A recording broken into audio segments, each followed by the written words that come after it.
Hey everyone, how's it going? Today we're going to be going over and showing you how to set up the etrailer XHD Tow Bar here on a 2015 GMC Sierra 2500. So here's what our tow bar looks like set up. Now off first glance here, you're going to see we have these nice durable powder coated arms here. That's going to do a couple different things. Number one, it actually blends in pretty well with our vehicle and motorhome. But number two, it's also going to help us protect the arms from rust and corrosion, being that the tow bar is on the outside of the vehicle and it is sort of an abused item. So another key feature of the etrailer tow bar is how well it integrates with our base plate kit. So for this particular setup here, we're actually using some of the Demco classic base plate kit. So we'll show you the connection to this, but it's super simple. There's not a lot of moving parts. So we simply have our pin here, take that out, and the connector is actually built into the end of our tow bar arm, and there's no other parts we need to remove.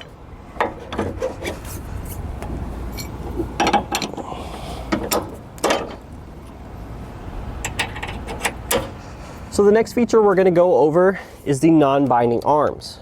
Now what the non-binding arms do is they make for disconnecting from our base plate kit much easier. So once we pull up to the campground after we've got done towing and our arms are locked out, we're not just going to be able to come out and pull the pins because there's going to be too much tension on the arms. We're going to have to break the tension using these little levers on the inside here.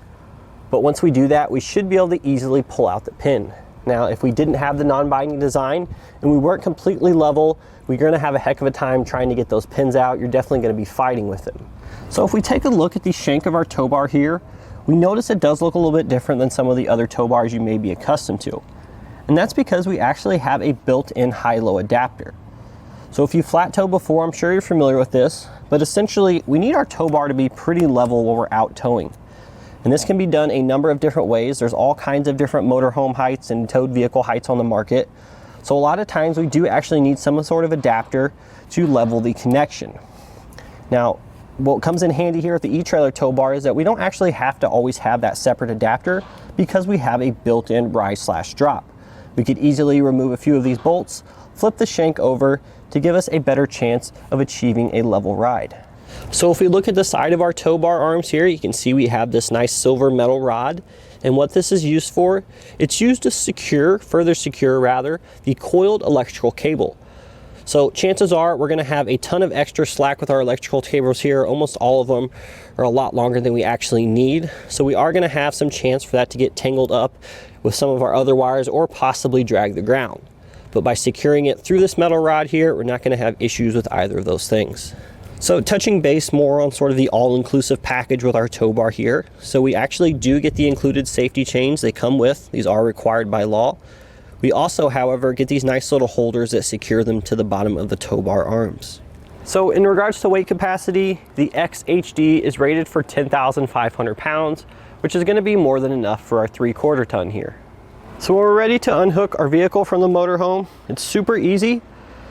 Now, if our arms were locked out, we'd want to go ahead and break the tension free with these release levers on the inside. Then we're going to simply open up the pin here, and we can remove it.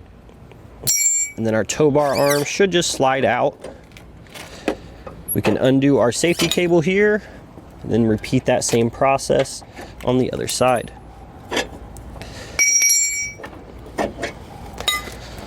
So we can go ahead and retract our arms. We can actually place the tow bar here in the stowed position. So it can go up to either side, but you just want to tilt the arms up, rotate them over, and then down to lock them in place. There's going to be a little metal rod here which lines up with this yellow keeper, and that holds everything together. So with our tow bar here, we actually do get an included hitch pin. However, since this is a motorhome mounted tow bar, meaning it stays on the motorhome while it's not in use, I would definitely recommend picking up a locking hitch pin, which we sell at etrailer, and there's even a nice cover you can get for it as well. And that's going to do it today for our look at the etrailer XHD Tow Bar here on a 2015 GMC Sierra 2500.